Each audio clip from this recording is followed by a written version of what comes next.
A dog raised a bear cub and a lion cub. 2 years later, something shocking happened. Can love override the laws of nature? And what is scarier, the fury of a wild beast or its indifference? This question haunted old Michalek. But the answer came too late. It came with the deafening silence that greeted him at his native farmstead. Silence in the taiga is always a bad sign. In summer, the forest should be buzzing, chirping, alive. But here, even the wind seemed to have frozen in the pine crowns, afraid to disturb the ringing emptiness. His old UAZ stalled at the gate. Michalek didn't try to start it. He got out of the car, and his boots sank into the dust. His heart was already beating heavily, hollowly, like a woodpecker pecking at a dry tree in the taiga. He couldn't see anything yet, but he already knew everything. He could feel it with his skin. The air was thick and smelled of iron. The smell of blood. He pushed the gate. It didn't creak as it usually did. He had oiled it just last week. The yard was empty, but his gaze was immediately drawn to the huge enclosure. His brainchild, his pride, and his mistake. The door to the enclosure was wide open. Michalek slowly moved forward, each step causing pain in his old knees. First, he saw him. King. The young lion was lying on his side, his short mane matted and soaked with something dark. His huge body was motionless. A few meters away lay Potap, the brown bear, his firstborn. He was almost twice as big as the lion. But even that didn't help him. His powerful neck was twisted unnaturally. Michalek stopped. His breath caught in his throat. He looked at the two mighty bodies, at the result of the battle of the titans, and felt nothing but icy numbness. Where was Masha? Where was Aurora? He walked around the enclosure. Masha, Potap's sister, had huddled in the farthest corner. She was trembling all over and whimpering softly. She didn't look at him. Her eyes were filled with primal terror. And then he saw her, his Aurora. His faithful husky was lying at the doorstep of the house. Not in the enclosure, but outside. She was lying as if she had just lain down to rest. The snow-white fur on her chest was stained with a brown spot.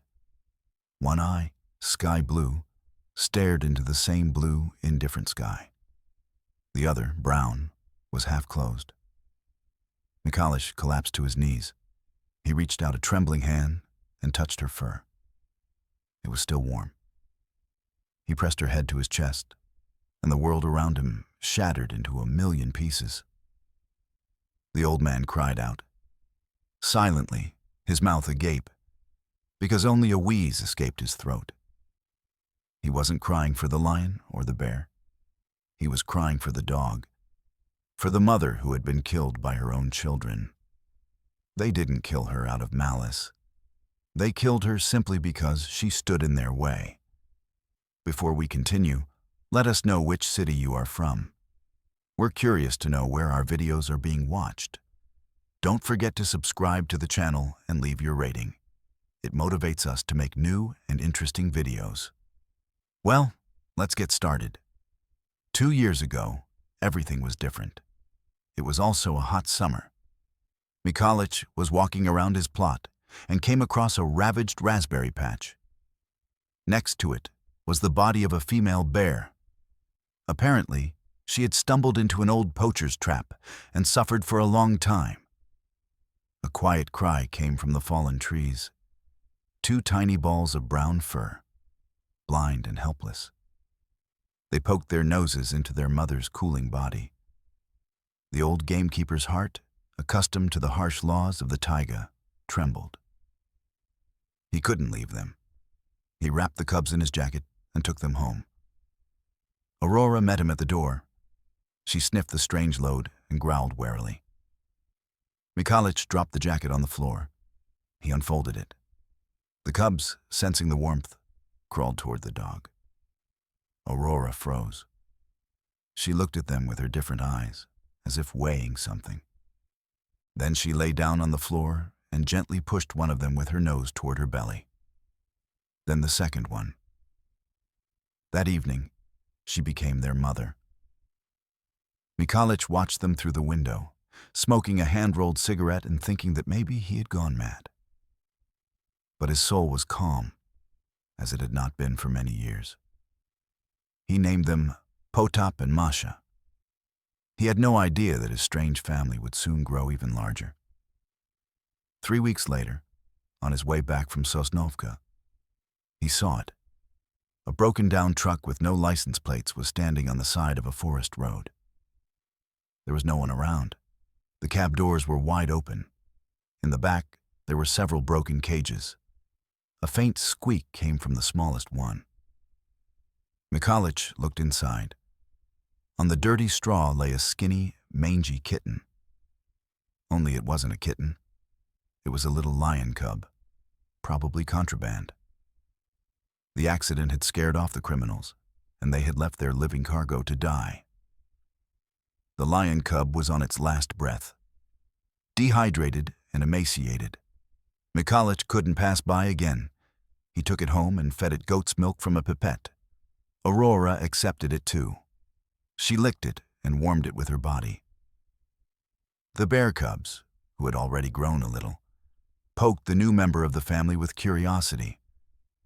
And so, in the Siberian taiga, on the old hermit's farmstead, under the care of a husky dog, 2 bears and an African lion began to grow up. Mihalic named him King.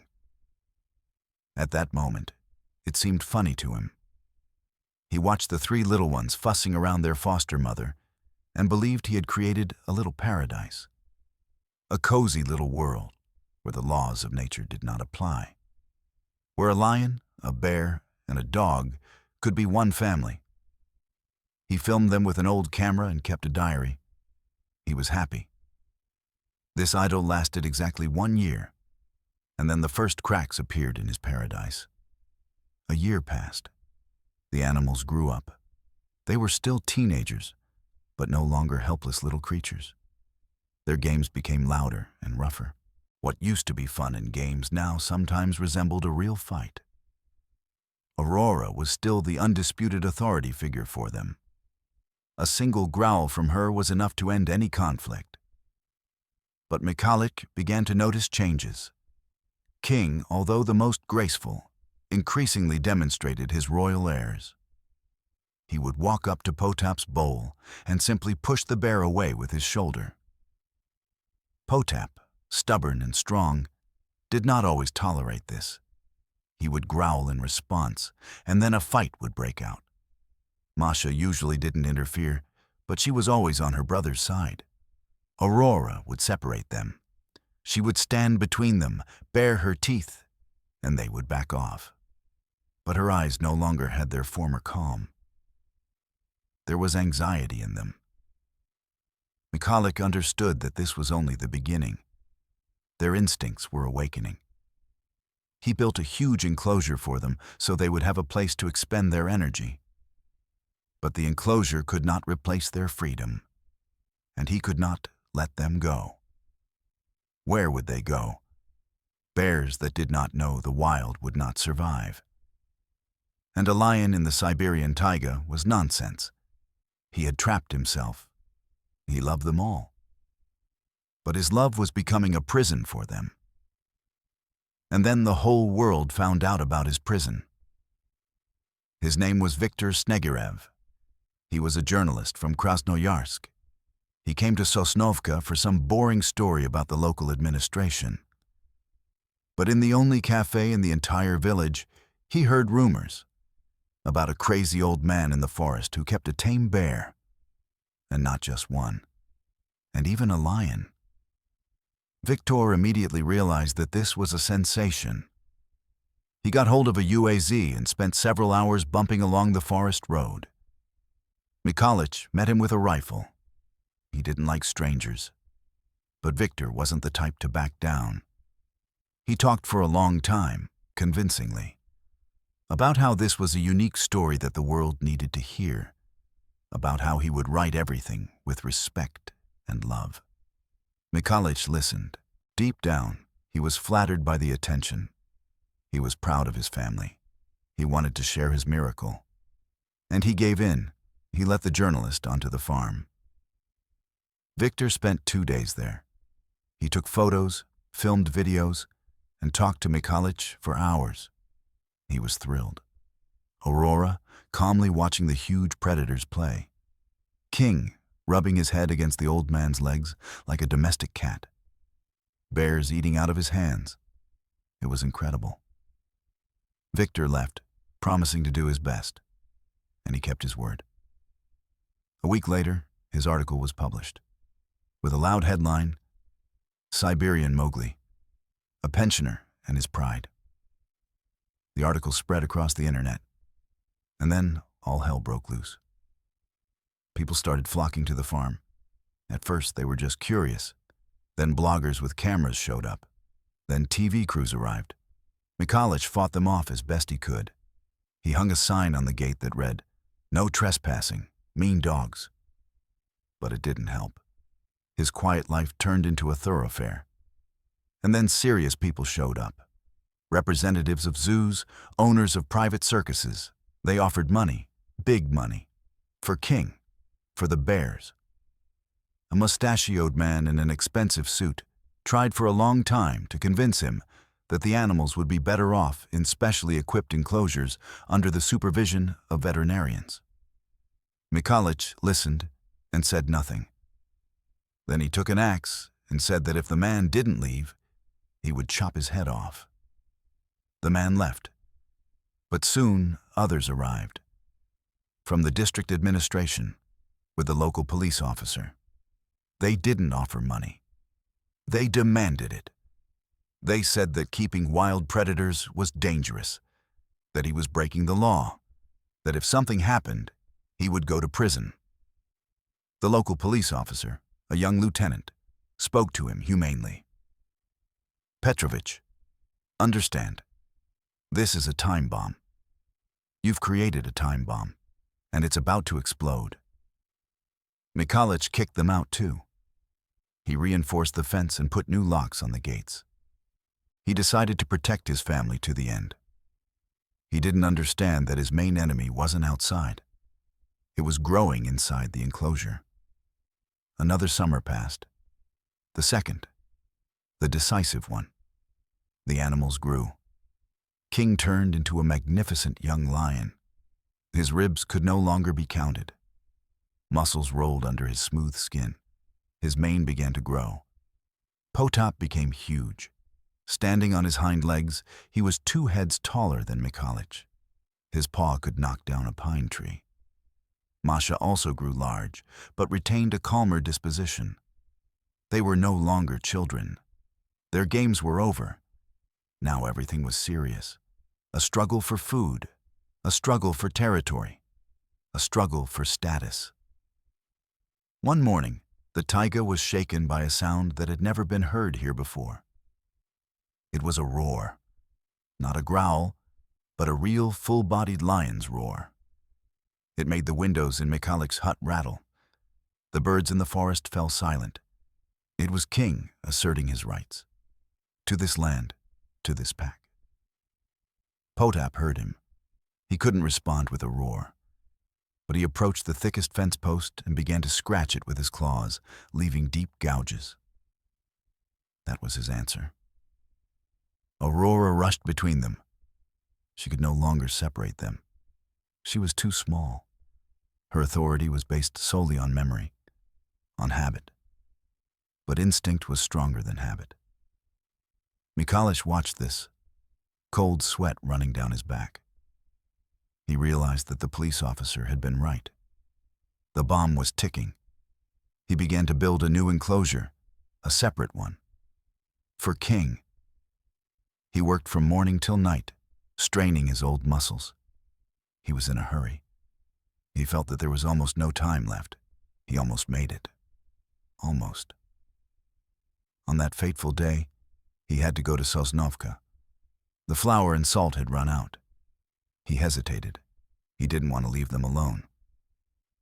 But then he looked at the sky. It was clear and calm. The animals seemed calm too. In the morning, they even ate from one large bowl with almost no fighting. Michalek decided that he would be back in a few hours. He threw them a large piece of meat. And that was his last mistake. He left. When he returned, his world lay in ruins.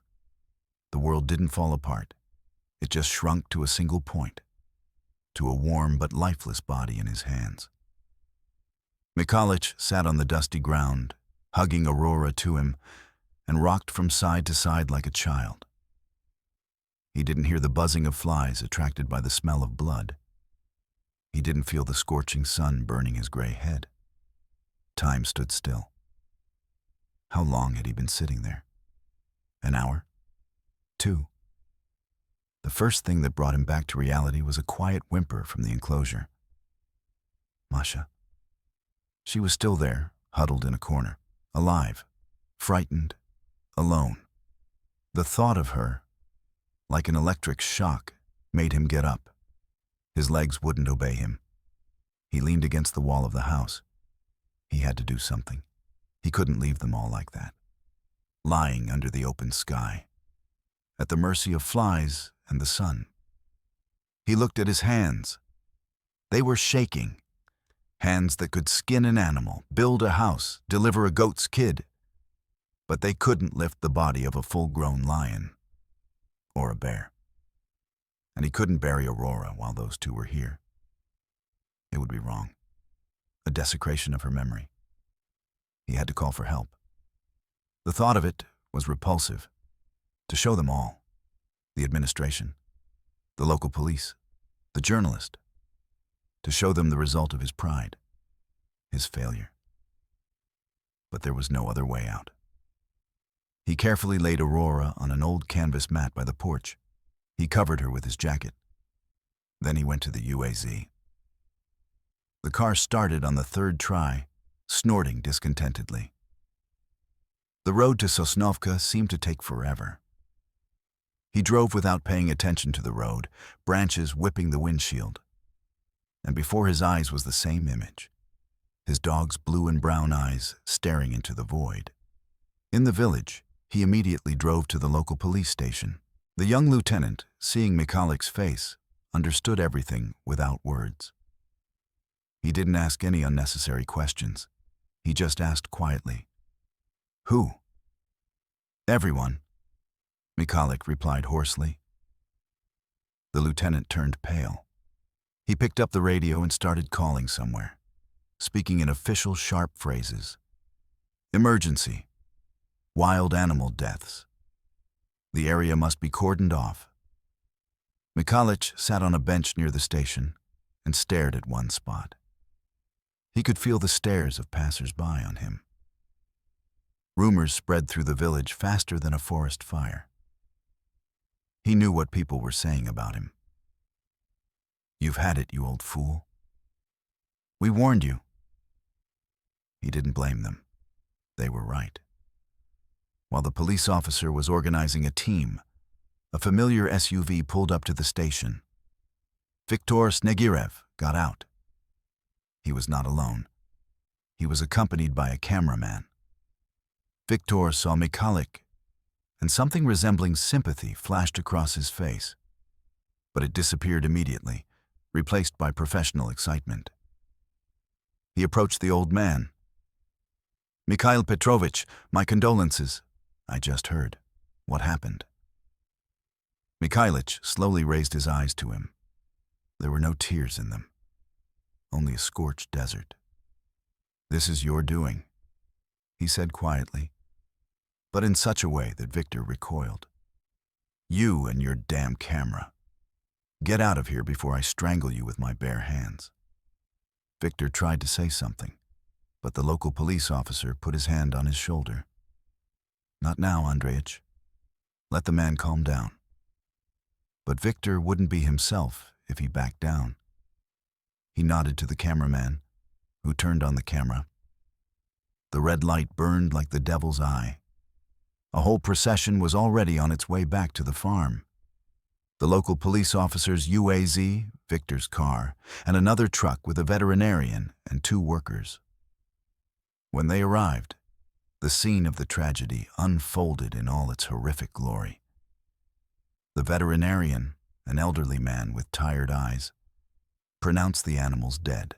The workers began to prepare to load the bodies.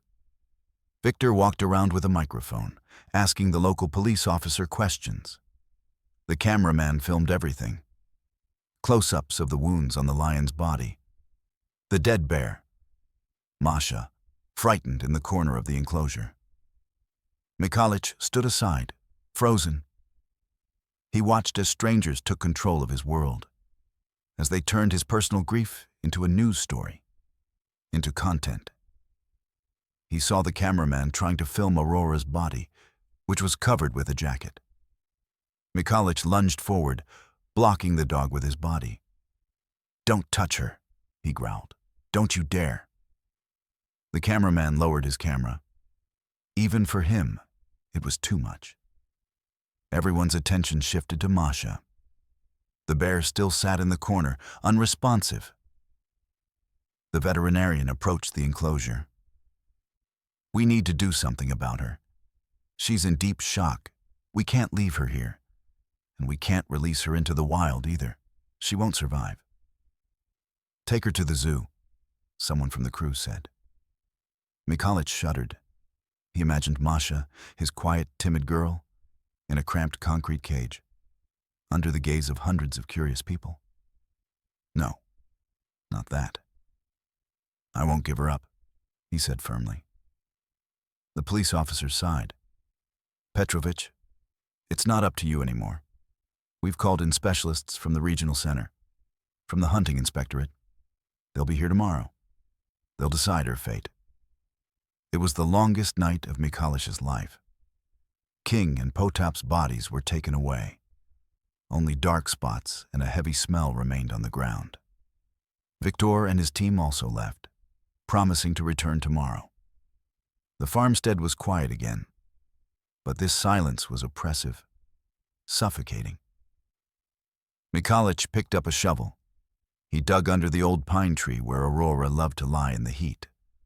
The earth was dry and hard, and the shovel dug into the roots with a screech. He worked for several hours without feeling tired. When the grave was ready, he brought Aurora. He laid her on the bottom and spread her tail. He placed her favorite toy, an old rubber ball, next to her. He did not cry. His tears had dried up. He just looked at her, saying goodbye. And then he began to cover her up. Each clod of earth fell with a dull thud, like a blow to his heart. When it was all over, he sat down next to the fresh mound. He didn't go into the house. He stayed there all night, looking at the stars. He talked to Aurora. He told her how he found her as a little puppy, how she first opened her different eyes, how she taught the bear cubs right from wrong. He asked her for forgiveness, for not protecting her, for his foolish dream costing her her life. Towards morning, he heard the sound of cars. They had arrived. He got up, dusted the dirt off his knees, and went to meet them. He had to fight for Masha. It was the last thing he could do for Aurora. 3 people arrived, 2 men in camouflage and a woman in a veterinary uniform. They didn't say hello. They inspected the enclosure and made some notes on their tablets. They spoke briefly and professionally. The female veterinarian examined Masha from a distance through binoculars. "The animal is in a state of acute stress. Its aggression is unpredictable. Immediate sedation and transport to a rehabilitation center are necessary." One of the men took out a gun, but it was no ordinary gun. Mihalic immediately recognized it as a tranquilizer gun. The man began to load the syringe. "What are you doing?" Mihalic asked hoarsely. "Preparing the animal for transport," the man replied without turning around. "Are you going to put her to sleep?" "It's standard procedure. It's safer for her and for us." Mikhalich looked at Masha. She was cowering in the corner, her little beady eyes full of terror. She didn't understand what was happening. All she could see were strangers with guns. Another image flashed through his mind. Little Masha, who had fallen asleep with her head on his lap. He couldn't let that happen. He stepped forward and stood between the man with the gun and the cage. "Don't shoot," he said. "I'll take care of her. She'll listen to me." The man looked at him as if he were crazy. "Citizen, step back. You're interfering with our work. The animal is dangerous." "She's not dangerous. She's just scared," Mikhalich shouted. "She's a child." The female veterinarian approached. Her gaze was cold and hard. "This is not a child. This is a 2-year-old brown bear weighing nearly 200 kilograms, and he just saw his brother torn apart before his eyes. Step back, or we will be forced to use force." She gave a signal, and the second man in camouflage stepped toward Mikhalich. His hand fell on the old man's shoulder, but Mikhalich stood rooted to the spot. He looked at Masha, and at that moment, she raised her head and looked at him. In her gaze, he saw no fear. He saw recognition and a faint glimmer of hope. "I know her," Mikhalich repeated, not taking his eyes off the female bear. His voice was quiet, but it rang with such confidence that the man in camouflage loosened his grip on his shoulder. "She won't hurt me. Let me talk to her, without guns, without you." The female veterinarian shook her head skeptically. "Petrovich, we appreciate your devotion, but this is an unthinkable risk." "Protocol? To hell with protocol," Mikhalich snapped. "Your protocol didn't save my dog or her children yesterday. Your protocol is a syringe with poison and a cage, and I'm her family, the only thing she has left." He said this, looking the woman in the eyes.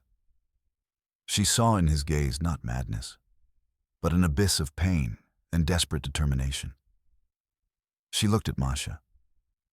The female bear did not growl. She did not make any threatening moves. She just looked at the old man, and there was something childlike and lost in her posture. The woman sighed. "All right, 5 minutes. You go in alone. We'll stay here. But the guns will be ready. The slightest sign of aggression, and we'll intervene. No warning. Do you understand?" Mikhalich nodded. The man with the syringe grunted discontentedly, but lowered his gun. The old man slowly, so as not to make any sudden movements, opened the gate of the enclosure and stepped inside. Behind him, the gate clicked shut. He was left alone with his grief, his fear, and 200 kilograms of wild flesh that he still considered his child. He didn't go straight to her. He knew that would scare her even more. He sat down on the ground about 10 meters away from her, with his back to the wall of the enclosure so that she wouldn't feel cornered. He made himself smaller, safer, and he began to speak. Quietly, sing-song, in the same voice he used to lull her when she was a tiny bear cub and whimpered at night. "Masha, my good girl, why are you scared? Huh? It's me, your daddy. No one will hurt you, you hear? No one."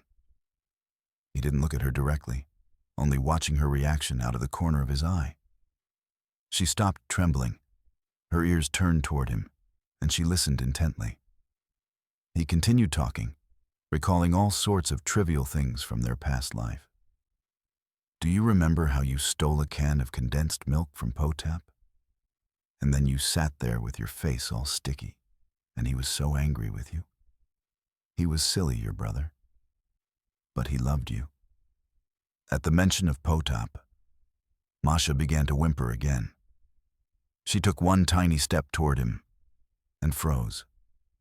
Mikhalich slowly, very slowly, put his hand in the pocket of his old coat. The people behind the enclosure tensed. The man raised his gun again. But the old man did not pull out a weapon. He took out a piece of honeycomb wrapped in a burdock leaf, their favorite treat. He placed the honeycomb on the ground in front of him. A sweet honey scent wafted through the air. Masha sniffed the air. She had known this smell since childhood. The smell of safety, the smell of home. She took another step, then another. She moved uncertainly, fearfully, but she walked toward him. Mikhalich didn't move. His heart was beating so hard that it seemed as if it would jump out of his chest. He just sat there and waited. The bear came very close. She sniffed the honeycomb. Then she raised her head and looked him straight in the eyes. And at that moment, he saw not a beast. He saw his child, frightened, orphaned, seeking protection. She carefully took the honeycomb with her lips, and then she nudged his shoulder with her huge head, just like she used to do when she was little.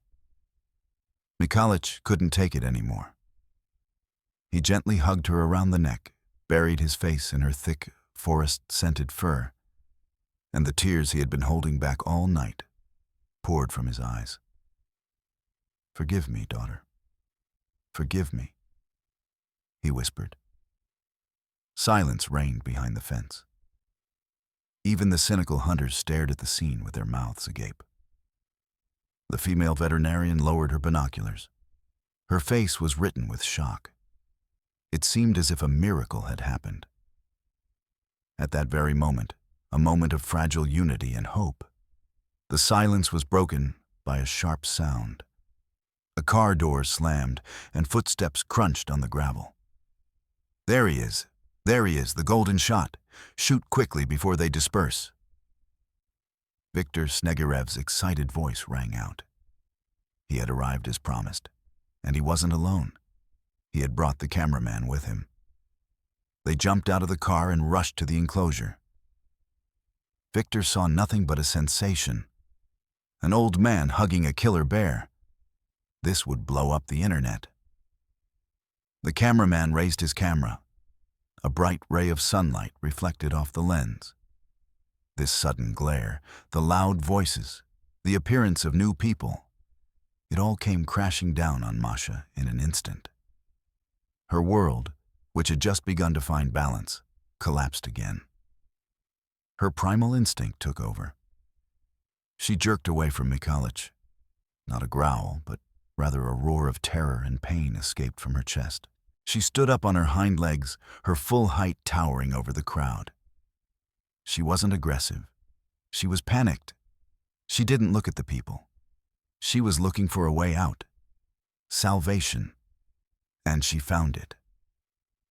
Turning around, she didn't rush toward the people, but to the side, towards the part of the enclosure that Mikhalich had not managed to finish building, where instead of thick logs, there were only temporary, thinner planks. The impact was terrible. There was a deafening crash. The planks flew into splinters. The huge brown carcass hung for a moment in the opening that had formed, and then it disappeared into the forest. "Shoot!" shouted one of the hunters. "She's getting away." The female veterinarian shouted something else. "Only a tranquilizer. Don't shoot to kill."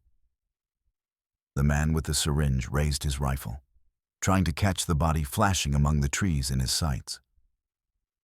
Mikhalich was still sitting on the ground, stunned by what had happened. He saw everything as if in slow motion.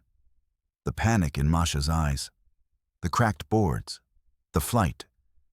He saw the gun pointed at her, and something clicked in his brain. He jumped to his feet with a quickness he didn't expect of himself. He didn't think about his own safety. All he could think about was that he couldn't let them shoot his girl, not after everything that had happened. He rushed toward the man with the syringe. He didn't try to hit him. He just knocked the gun away at the moment the man pulled the trigger. The syringe dart hissed as it flew into the trunk of an old pine tree. The hunter lost his balance, cursed, and pushed the old man away. Mikhalich fell to the ground, but he had done what he wanted. He had given Masha a few precious seconds. When he raised his head, she was already out of sight. She had disappeared into the taiga. The silence that followed was even more terrifying than the screams and the crackling. Everyone stared at the hole in the fence. And then, at Mikhalich, the female veterinarian ran up to him. "Are you out of your mind? Do you realize what you've done?" Viktor Snegirev, on the contrary, was delighted. His cameraman had filmed everything: the bear's escape, the old man's attack on a representative of the authorities. This was no longer just an article. It was the report of the year. He approached Mikhalich, who was still lying on the ground, and shoved a microphone under his nose. "Mikhail Petrovich, please comment on your actions. Why did you let a dangerous predator escape? Aren't you afraid for people's lives?" Mikhalich slowly raised his head. He looked into the camera lens, then at the smug face of the journalist. There was no more grief in his eyes. There was cold, quiet rage. He got to his feet. No words were necessary. His silence, his gaze, his clenched fists spoke louder than any comment. He took a step toward Viktor. The second man in camouflage, the one with the real carbine, stood between them. "All right, Citizen Sorokin, that's enough. You're under arrest for obstructing the actions of law enforcement officers." He began to twist the old man's arms behind his back. Mikhalich did not resist. He looked over the guard's head, over Viktor's head, into the green thicket, to where Masha had run, alone, frightened, unsuited to life in the wild. He didn't know what was worse, a hunter's bullet or slow death from starvation. And he didn't know that right now, a few kilometers from his hut, a frightened bear, sensing the only familiar scent in this huge, scary forest, was running not just anywhere, but toward the road. The very road that led to the village of Sosnovka. Mikhalich was taken to Sosnovka and locked in a tiny cell at the local police station. It smelled of damp, bleach, and hopelessness. An old barred window looked out onto a courtyard where burdocks grew. The officer on duty brought him a mug of murky liquid, which he called tea, and a piece of stale bread. Mikhalich did not touch the food or drink. He sat on a hard cot and stared at the wall. All the sounds of the outside world reached him muffled. Dogs barking, children laughing, the noise of passing cars. He was cut off from everything. From his taiga, from Aurora's grave, from Masha. Thoughts of her tormented him. What was she doing now? Where was she? Had she found water? Food? Or had she fallen into someone's trap? Or had she been torn apart by wolves? He was ready to howl in helplessness. He replayed the events of the last few days over and over again in his head. If only he hadn't left them alone. If only he had finished building the enclosure. If only that damned journalist hadn't shown up. If only. A useless, painful word. A few hours later, he was called in for questioning. In the police officer's office, besides the lieutenant himself, there was an investigator from the district center, a middle-aged man with a tired face and a heavy gaze. The interrogation was long and tedious. The investigator asked the same questions over and over, trying to catch the old man in contradictions. Why didn't he report the animals right away? Was he aware of the danger? Why did he prevent the predator from being detained? Mikhalich answered in monosyllables. Yes. No. I don't know. He didn't try to justify himself. What was the point? His world had collapsed, and he himself was its architect. At one point, Viktor Snegirev peeked into the office. He greeted the investigator politely, nodded to the local police officer, and looked at Mikhalich with ill-concealed triumph. "Pavel Igorovich," he said to the investigator, Here, I brought the materials. A video recording of the incident. I think it will clarify a lot. He placed the flash drive on the table. The investigator inserted it into his laptop.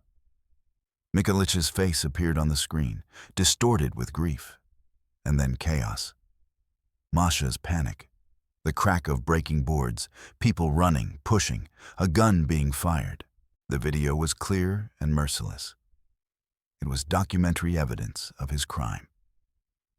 Thank you, Viktor Andreevich. This is very valuable material, said the investigator, without taking his eyes off the screen. Viktor smiled. I've done my duty as a journalist. By the way, the report will be broadcast tonight. On the regional channel, all of Siberia will see it. He took one last look at Mikulich and left. The old man realized that this was the end. Now he was not just a crazy hermit. He was a criminal who would be shown on television, an enemy of society who had set a dangerous predator free.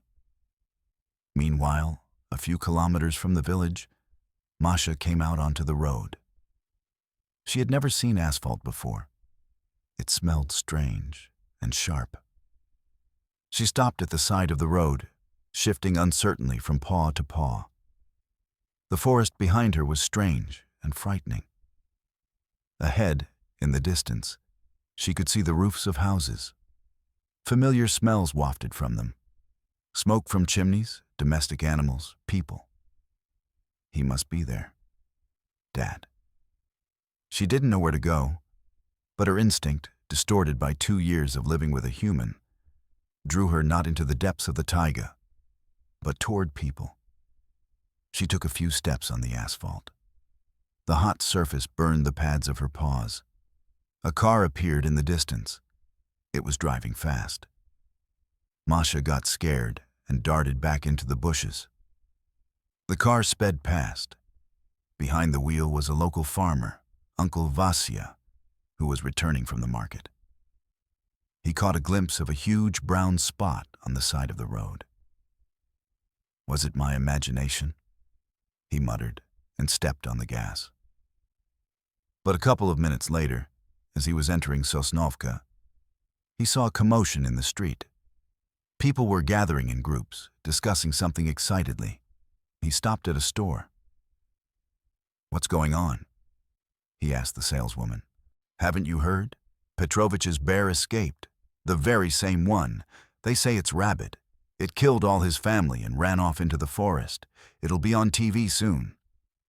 Uncle Vasya turned pale. He realized that he hadn't imagined it, and that this rabid bear was somewhere very close by. The news of the escaped bear spread through Sosnovka in an instant. Panic grew with every passing minute. Parents herded their children into their homes. Men took their hunting rifles out of their safes. The head of the administration called the district, demanding that the riot police be sent. No one knew exactly where the beast was, and that was what frightened them most. Fear, fueled by rumors, turned Masha into a monster, a bloodthirsty beast. No one thought that it was just a frightened, lost animal. Everyone saw only a threat in her. And when it got dark and Viktor Snegurev's report aired on the regional channel, the panic reached its peak. Viktor edited everything very professionally. Here are the dead lion and bear. Here is the old hermit who attacks the representative of the authorities. Here is a huge beast that roars, breaks down the fence, and runs away into the forest.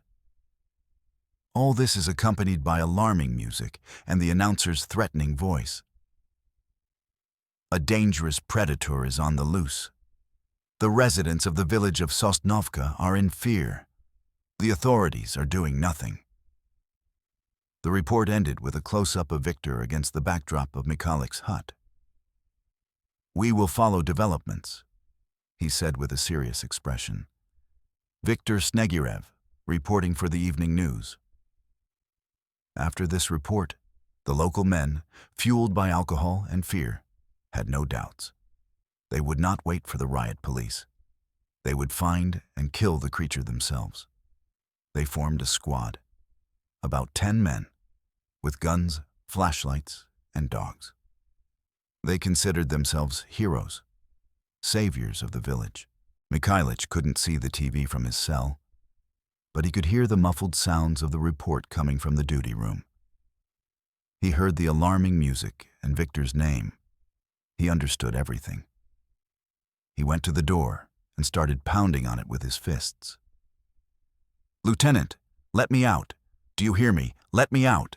he shouted. "They'll kill her! They'll kill her!" The local police officer ran over at the sound of shouting. "Calm down, Petrovich. No one will kill her. Specialists will arrive tomorrow with a helicopter. They'll find her and put her to sleep.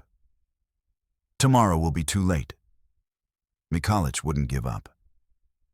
"After this broadcast, our men with guns will rush into the forest. I know them. They'll hunt her down and shoot her." The lieutenant understood that the old man was right. He himself had seen a people's militia gathering outside the store. But what could he do? He was alone. There were 10 of them, and they were all on edge. "I can't let you go, Petrovich. You're under investigation.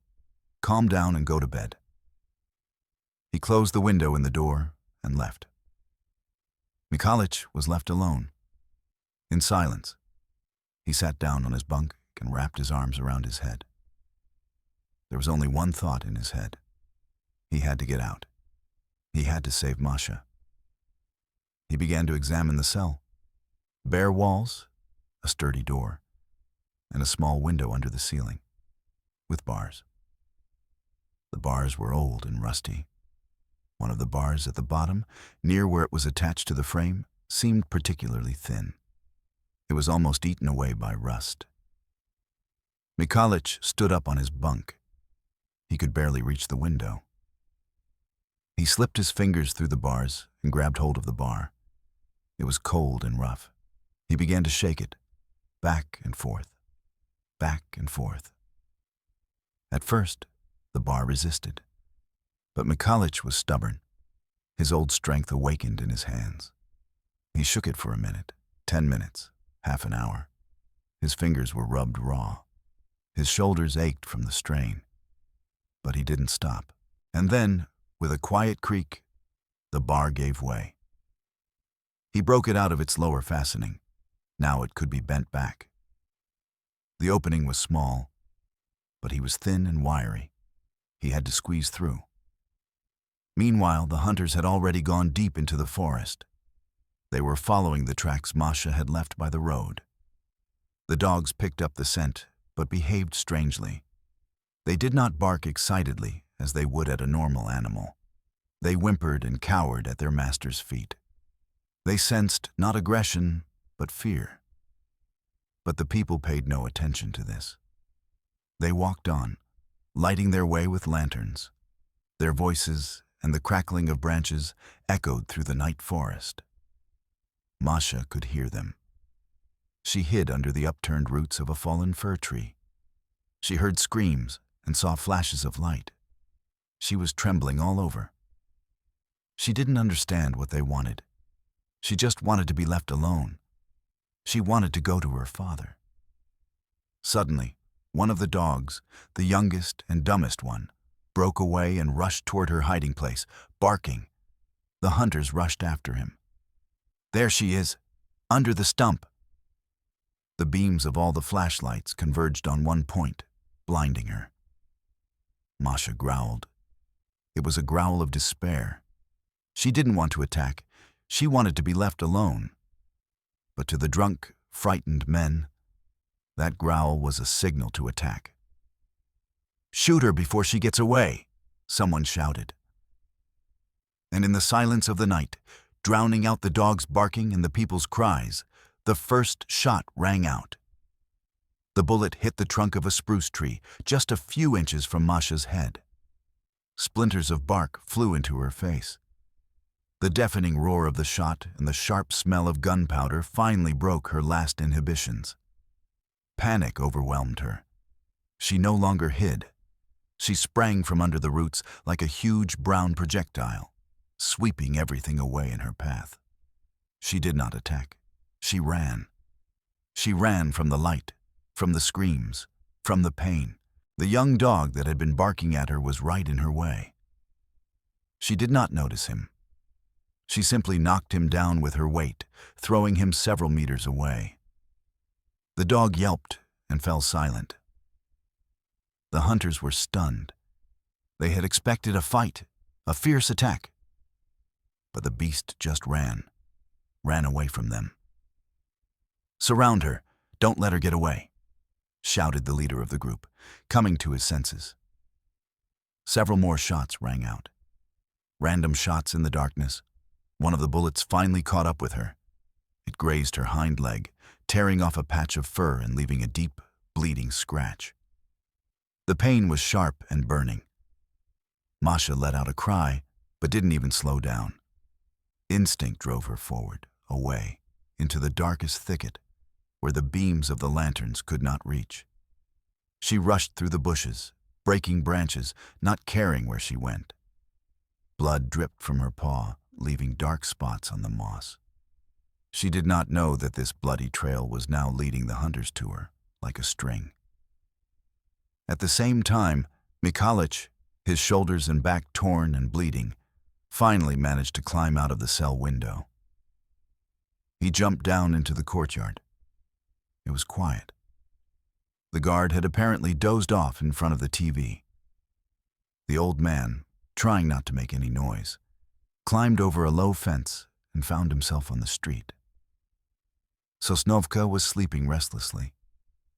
But from the direction of the forest came distant cries, and even, it seemed to him, a gunshot. His heart sank. He was too late. No, he didn't want to believe it. He ran, not toward his house, but in the direction of the noise. He ran through empty streets, past dark windows. His lungs burned, his side ached. He was no longer a boy, but adrenaline and desperation drove him forward. He ran to the edge of the village and into the forest. It was dark and scary. He navigated by sound alone, by distant voices. He stumbled over roots, fell, got up, and ran again. He had to make it in time. He had to get between them. He was the only one who could stop them both. He didn't know what to do. He had no weapon, only his voice and his belief that Masha still remembered him. Encouraged by the first blood, the hunters followed the trail. They were no longer shouting. They moved more quietly, more intently. They felt like real taiga hunters tracking a dangerous beast. Alcohol and excitement had completely shut down what remained of their reason and compassion. They did not think about the fact that they were hunting an animal that had grown up among humans. They saw only their goal, a trophy. "She's wounded. She won't get far," whispered their leader. "She's heading for the swamps. We'll get her there." He was right.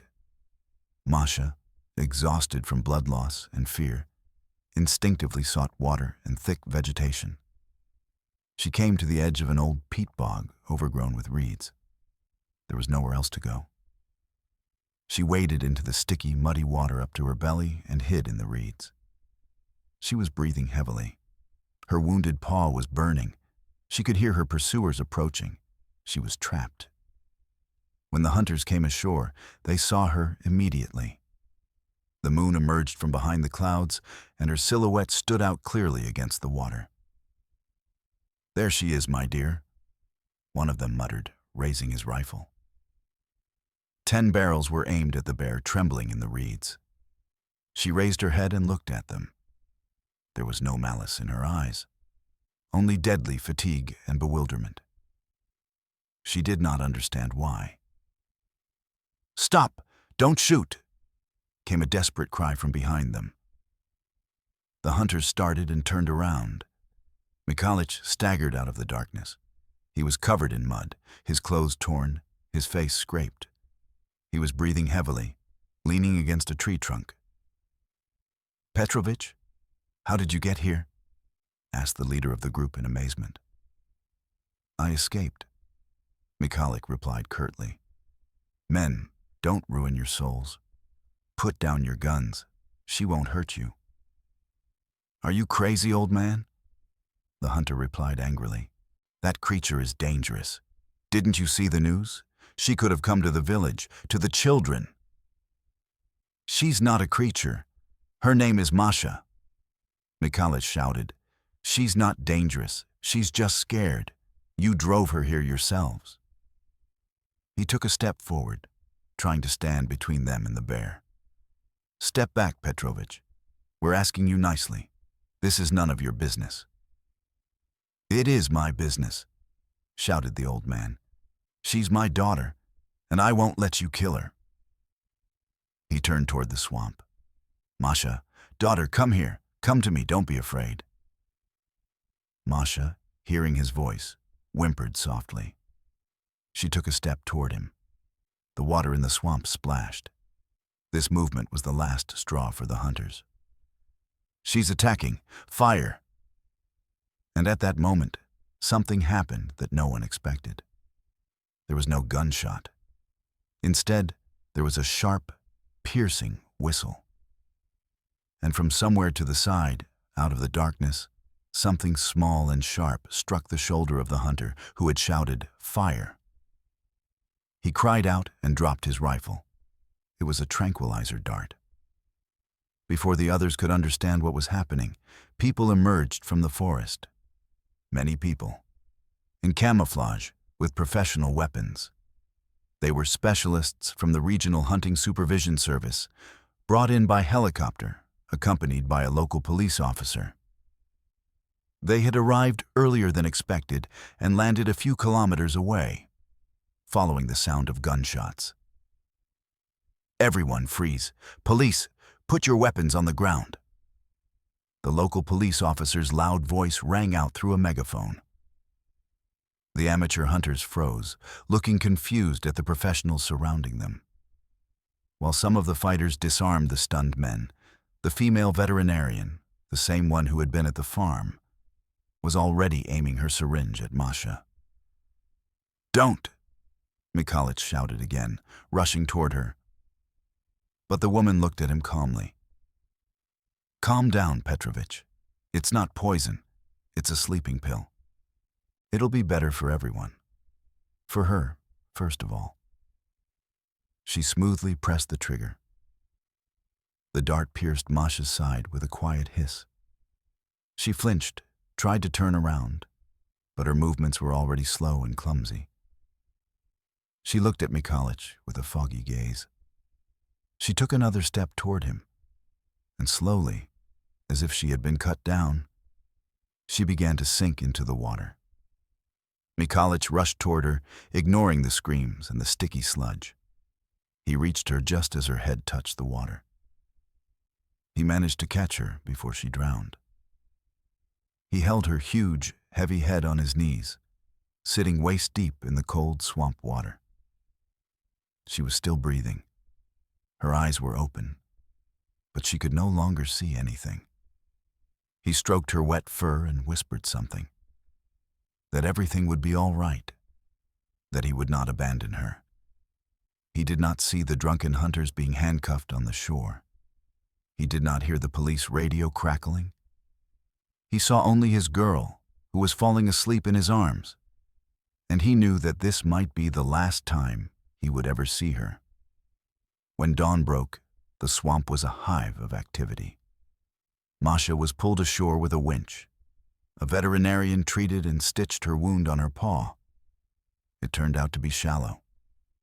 The bear was loaded into a special transport cage on a helicopter. Mikalik was also pulled out of the swamp and wrapped in a thermal blanket. No one touched him. The investigator, who was also there, just stood and stared at him silently. Viktor Snegirev approached him. He had also flown in with the group, sensing a continuation of the sensation. His cameraman filmed everything: the drunk hunters, the wounded bear, and the old man covered in mud. Well, Petrovich, Have you had enough? He said with a smirk. Now you'll go to jail, and your bear will be in a cage for the rest of its life. Mikhalich slowly raised his head and looked him in the eyes.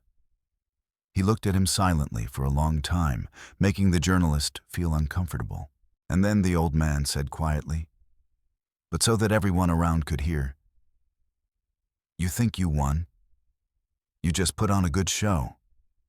And I was protecting my family, as best I could."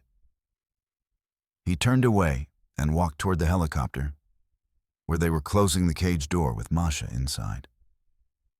He approached and pressed his forehead against the cold bars. He didn't know where they were taking her. To a zoo? To a rehabilitation center? He knew only one thing. The world he had built for her had finally collapsed. And now each of them would have their own cage. Hers would be made of iron. His would be made of loneliness and guilt. The helicopter's propellers began to spin, stirring up the wind and dry leaves. The machine lifted off the ground. Mikhalich stood with his head thrown back, watching it fly away, turning into a tiny dot in the vast, indifferent Siberian sky. Who do you think bears the main responsibility for the tragedy? Mikhalich, who tried to change nature, or the journalist who turned his life into a show?